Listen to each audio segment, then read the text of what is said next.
there's a topic that I feel I need to cover a bit more here on my YouTube channel. And this has not been peer pressure. This has not been forced upon me. It's something that I feel needs to be addressed.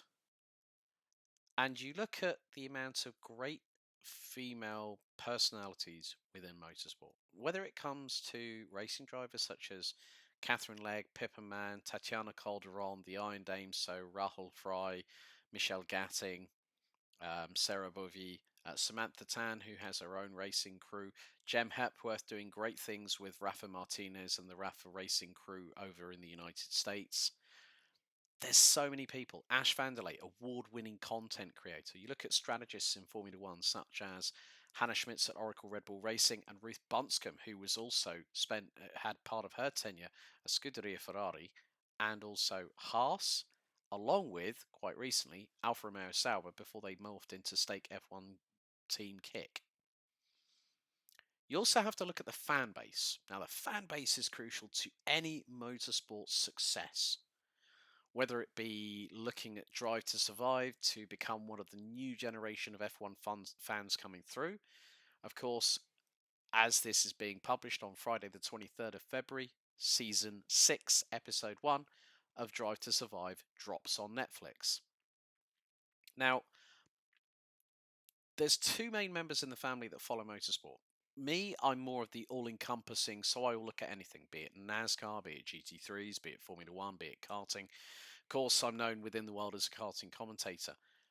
And along with that is my dad. My dad helped me enjoy and get involved with motorsport. And now I'm in the privileged position of being a commentator and a content creator within the space.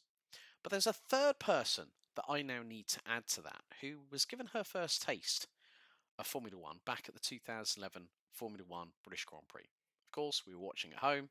It is my niece Ashlee. So what I wanted to do for 2024 was add another slice of content to give it from a different perspective. So this is going to be part of a new series whereby you're going to hear from my niece Ashlee as we talk all the way through the season, once a month, about the FIA Formula One World Championship for 2024. It's the biggest calendar ever, 24 races starting early March at Bahrain and curtailing towards the end of the year at Yas Marina in Abu Dhabi. Now, of course, as these episodes evolve, as I said, they'll be once a month.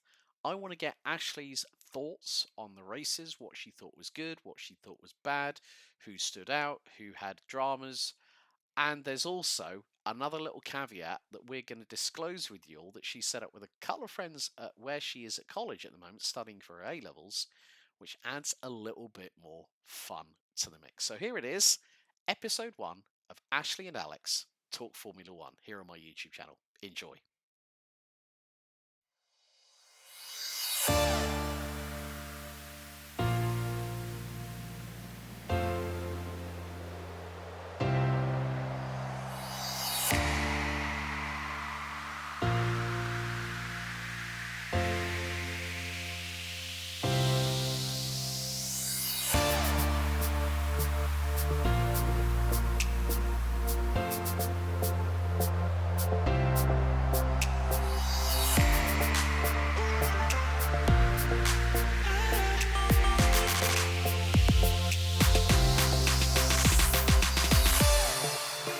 Okay, so new bit of content for 2024, and this is going to be a monthly thing. I'd like to introduce you to my wonderful niece, Ashlee Marie, who has been introduced to Formula One actually a few years back, was a big Jenson Button fan, but your allegiance now is with... Lewis Hamilton, of course. Yes, very, very sad when well, she was very sad when she heard about sad. Very sad when the news came out that he's switching to Ferrari for 2025, but... Once a Ferrari fan, always a Ferrari. You know, it doesn't matter who you are in this paddock. If you know about Ferrari, you will always be a Ferrari fan, even if you say you aren't. So, yeah, 100%. True. But Ashlee, you have been busy binge watching Drive to Survive. I mean, where are you now? I'm on episode 10 of season 4, so I'm literally at Abu Dhabi. Okay, so that's 2021 when the... Was it 2021 when Max won the championship? It's Bottas's last year at Mercedes. Okay, yeah. I think it's 2021. 20. Well, okay. Well, we'll play ignorance on that. But Yeah. she's most of the way through. Well, she's pretty much at the end of season 4. So of course, season 6 comes out this week on the 23rd. So we thought we'd have a chat before pre-season testing, and this is going to be a monthly thing. So because of my schedule, because she does a lot of other stuff as well. She's on her way to doing her A levels this year. She's already got her university place. She's doing a lot of other stuff, including recent champions at Legacy Cheer at the Copper Box in London. What just champions? You're missing something. Performance of the star performance. It's standout performance of the whole session. Okay. Got to hang up on my wobble. Well, she was literally sleeping underneath the banner that they got as well last night. It was my blanket. So yes. It was my blanket. Right. So 2024, 24 races. Plenty of action for you to watch this season, isn't it? I can't wait. Now, okay, so let's look at tracks first of all, Ashlee. Yes. Out of the 24 circuits that we're going to go to, because we've got Bahrain, 2nd of March, first race of the season, which out of the calendar name your top 3 F1 circuits? Okay. But not in any particular order. Okay. Monaco, 100%. Okay. It's just because there's always something happening. It's never a boring race. Yeah, especially if someone goes off at Zandvoort and goes into the barriers. Max Verstappen has done that previously with Toro Rosso. I still remember when Charles Leclerc put it on pole in qualifying, crashed into the barriers, and then his gearbox on the formation lap failed on him. And he had to go to the pits, and then that was Game over. So Monte Carlo, okay, good choice, because a lot of people nowadays, and I'll be completely honest, there's quite a few people that are vocal about Monte Carlo shouldn't really be part of the Formula 1, but it's part of its history. It's part of its history. Okay, next up. Silverstone, not only because it's our home race, but it's just got so much history to it. It's like where Formula 1 originated. Okay. So there's so much more history. I love it. Yeah, exactly. I've been to Silverstone a couple of times actually. Way before you were on this earth. 1991 I went with. Alive. She was a twinkle in her mother's eye at that point. I was actually 13 at that point, and that was when Senna and Mansell had their big rivalry, and that was McLaren versus Williams. 3rd track on your top 3. There's so many to choose from. There is. To be fair, I do like Singapore. It's so grand, and it's in the centre of the main city, and it's just got really good atmosphere. I really like it there. It's that allure of a night race as well, isn't it? Because I love a good old night race. In Formula 1, we have night races in Bahrain, we have Singapore, Qatar at the Losail circuit, where she's very jealous that I've actually been across from the start-finish straight. I was actually on the pit box side where you've got the VIP hospitality. That's going to be the penultimate round of the season on the 29th of November to the 1st of December.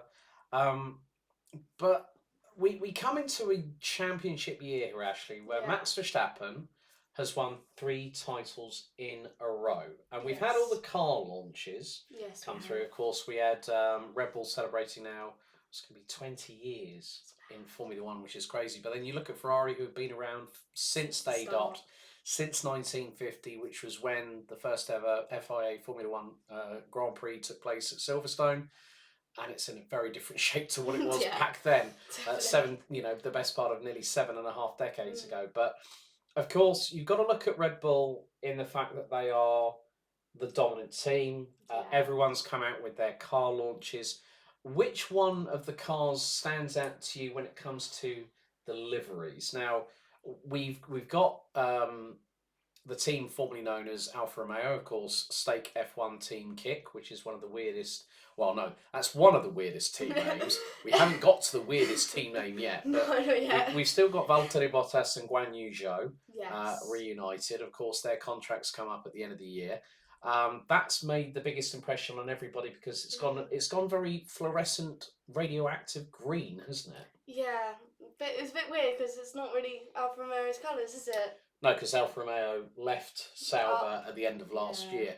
So of course, with new, new identities come new team names, and then we go to Visa Cash App RB. I can't get over that one. V-carb, in other words, and thank God they put it as the V-carb 1 as their car. Of course, we've got Daniel Ricciardo and Yuki Tsunoda back again. Yuki is one of the funniest characters on the grid. He does drop quite a few F-bombs, especially when he's off track. Especially his rookie year. Oh no, his rookie year, he literally every sentence was the F-bomb. But I think that's been one of the nicest liveries because it sort of goes back to the old Toro Rosso days, doesn't it? It does, yeah, it's quite similar, I'd say. But I think that was one of the liveries that really caught everybody's eye. I mean, we've got like Haas, Alpine, Williams. You know, there's a lot more carbon on display. But McLaren have gone with the very tried and tested formula, you know, the papaya orange and the black. We now see we've seen the W15, which has the nice combination of the heritage of Mercedes with the silver arrows on the nose, and then everything else has gone sort of like dark black with the red on the airbox at the top. Beautiful. Red Bull, we know what the livery is going to look like. It's always the same.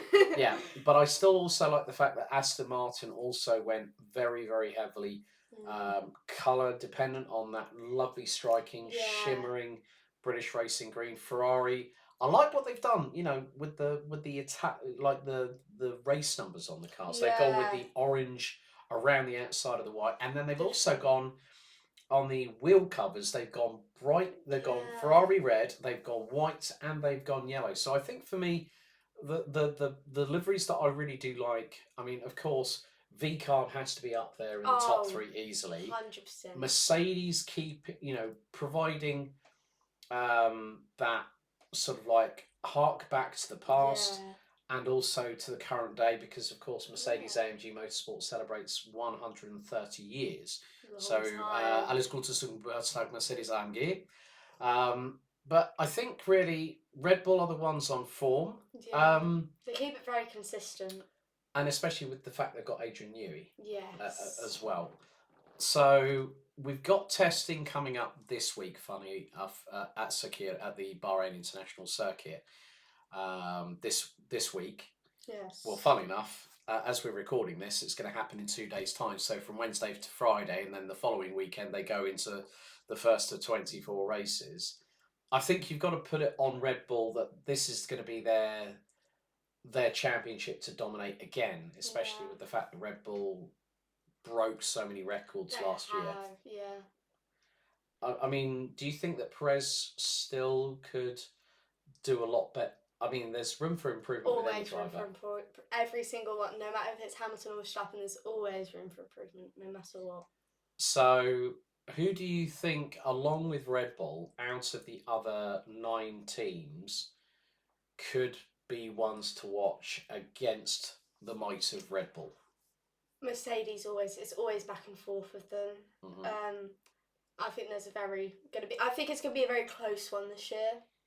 Like it was in 2021, very close. It was decided by the very last race. And then also McLaren.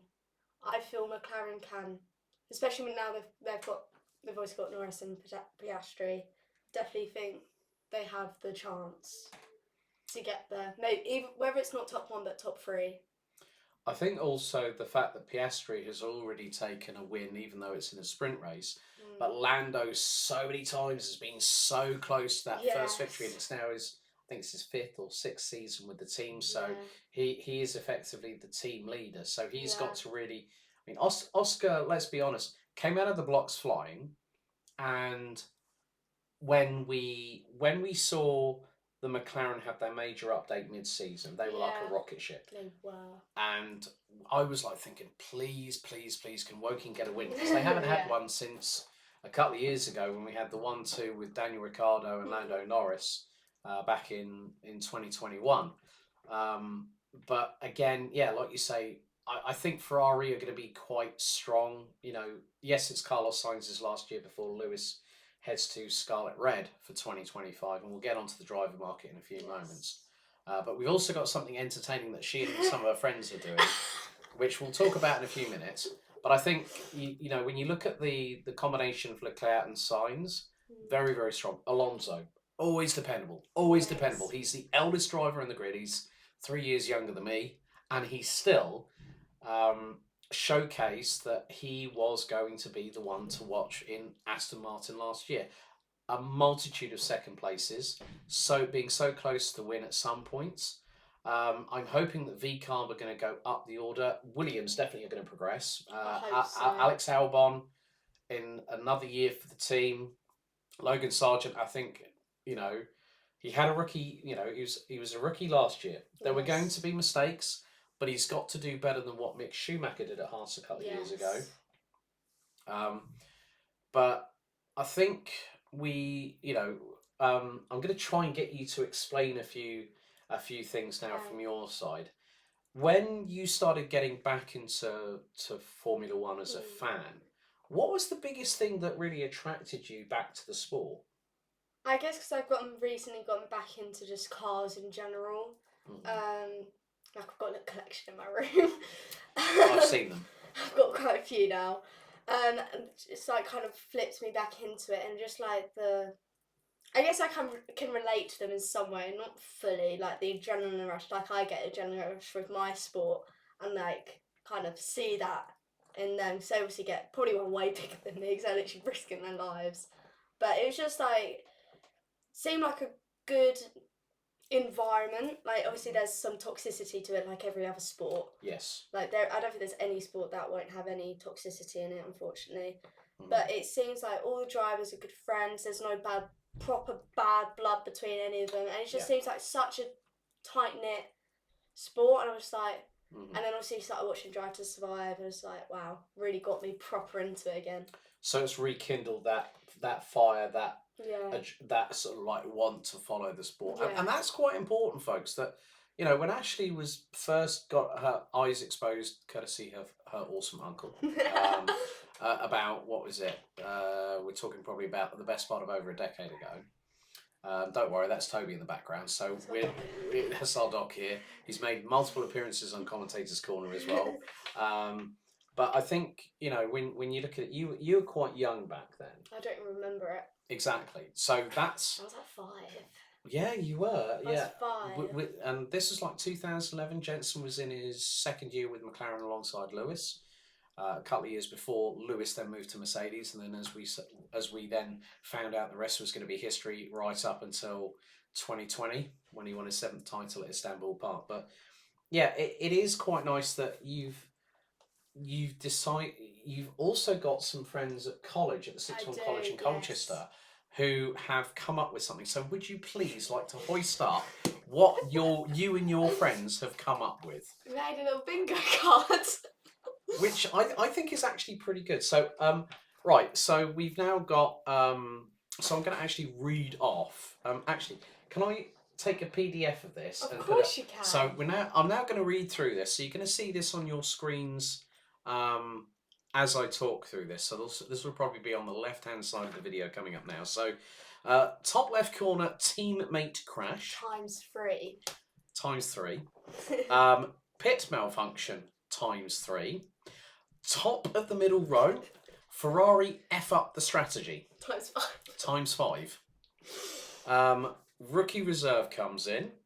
5 DNFs in one race. Carlos Sainz radio karaoke. Smooth operator. You see, she's got a better singing voice than he has. ×3. Lando getting a win. Albon top 5. Double red flag and major crash. That's ×2 in squares 4 and 5 the second row. We've got to sort out some of the spelling corrections. Don't worry about that. But this just goes to show there is a new young generation coming in. I'm so proud that she is one of them. Yeah, exactly. Hamilton wins his 8th World Championship. An Australian wins in Australia. So that could either be Ricciardo or Piastri. Carlos Sainz announces new contract before Monte Carlo. I think not. I think so. No, I think it will be more towards the end of the year when we probably get to, like, say, it's traditionally when we get to Belgium, which is when we see the majority of the other jigsaw puzzles of silly season fall into place. Track penalty ×5. Race finishes under safety car. That's the middle row, row 3. Unexpected win ×4. Outside top 10 to podium. That's been done multiple times over the past 70 plus years. No breaks, ×3. Race win from pole position. Right, okay, now explain this to me. Yes. Race with no tyres. So, like, you know when sometimes there's a crash and like the car's still able to drive, but there's one tyre that's completely off. Oh, okay, so like it's completely off. So as I would say in commentary, there's only 3 wheels on that wagon. There you go. There you go. Okay, that's fine. New record broken. No Red Bull win. This is row 5 we're talking about here. Rain delay ×2. Animal on track. Well, if it was ×5, that was if it was Mount Panorama, you'd have plenty of Skippy the Kangaroos on there. Silly season. As usual. Yes. Charles survives Monaco. Double podium ×3.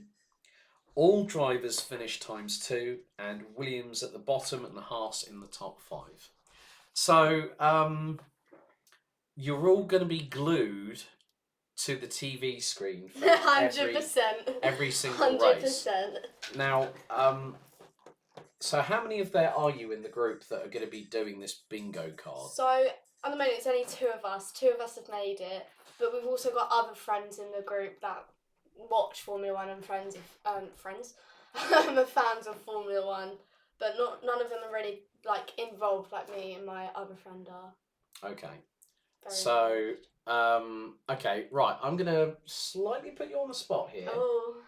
but I want you to tell me, because Yes. what we're gonna do is that every month we are going to do an edition of this. So we will talk about the races. We'll talk about certain dramas that have happened. We'll talk about qualifying. We'll talk about how the cars have evolved, and mainly it's from Ashlee's standpoint, because of course there's a lot of women that are involved in motorsport, and what I wanted to do was to do something different. And Yes. we only talked about this a few hours ago, and I said, Not even a few hours, like 30 No. minutes ago. well, it's slightly longer than that, but I wanted to show it from a female perspective, that Ashlee will give her understanding of the Formula One season. And for me, that's quite important, because we see a lot of young drivers coming into Formula One. We might even, I think, maybe we should do something about F1 Academy, the all-female feeder series, where all of the teams are involved. So Aston Martin, Alpine. We've even got a makeup company now actually sponsoring one of the cars as well. Charlotte Tilbury. Thank you very much for reminding me of that. I love Charlotte Tilbury. But there's some great up-and-coming young female single-seater drivers who will be competing alongside Formula One. And let's have a talk about that. You know, we've got some great drivers in there, but also you look at the fact that the teams have gotten behind it. Yeah. They wanted these women to represent. I think she was saying to me earlier on, I really like the Filipino driver that they've signed for McLaren, Bianca Bustamante, who has been, who is a fantastic role model. She's so talented as well. The thing is that this is where, okay, yes, motorsport is pretty much male dominated, and yes, I am part of that statistic. But if someone like my niece can come in and enjoy motorsport, that to me is something that I've helped.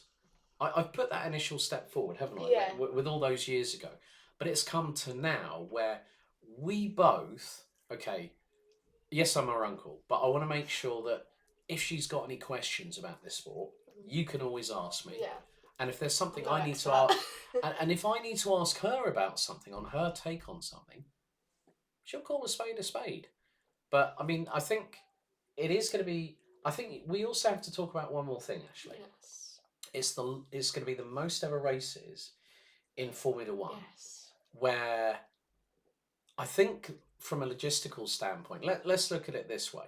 So we've got Bahrain and Saudi Arabia. Yes. Then we head over to Australia, Yes. Japan and China. That's a very good logistical way to start. But then it gets a bit weird. So we go from China, okay, not a bad, it's not that bad a trip from China to the United States. But then we go Italy to we go to Imola. Okay. Then we go to Monte Carlo. Then we go to Canada. Doesn't make any sense. Exactly. Then we go back to Spain, Austria, Great Britain, Hungary. So Hungaroring, Spa-Francorchamps, Zandvoort, Italy. Then we go to Azerbaijan. Okay, fair enough. Then we go to Singapore. Fair enough. Then it's USA. So Kota. Mexico. So a little bit further down. Then into South America with Brazil at Interlagos. Then we go back to the United States. And then we go to Qatar and Abu Dhabi. I think that there's been a lot of emphasis about the environment. Yeah. What's your take on, and be honest here, Okay. be honest here, do you think that they got the logistics in terms of the calendar pretty well done this year? Because in years previous, they haven't got it quite right. I don't think it's the best. Like we're jumping from Monaco to Canada, Yes. and then Canada to Spain. In my opinion, I think it'd make more sense if they did United States, Canada, Brazil, Mexico, and then US again, and just keep it go continent by continent by continent. I think it'd make a lot more sense. It'd be easier on all the teams and the drivers, because going from one continent to the other side of the world, that jet lag will obviously make their performance not the best in the world. I mean, you've got to sort of look at it from another perspective in terms of the times of year. You know, if they were to put the Miami Grand Prix ahead of where Monaco is, or alongside Monte Carlo, then fine. So if you had Miami, Montreal, fine, I would have understood it. But if you bring Canada further forward into further back into the year, then you could encounter very, very different weather conditions. Whereas Miami in May, sunny, humid. Yeah, exactly.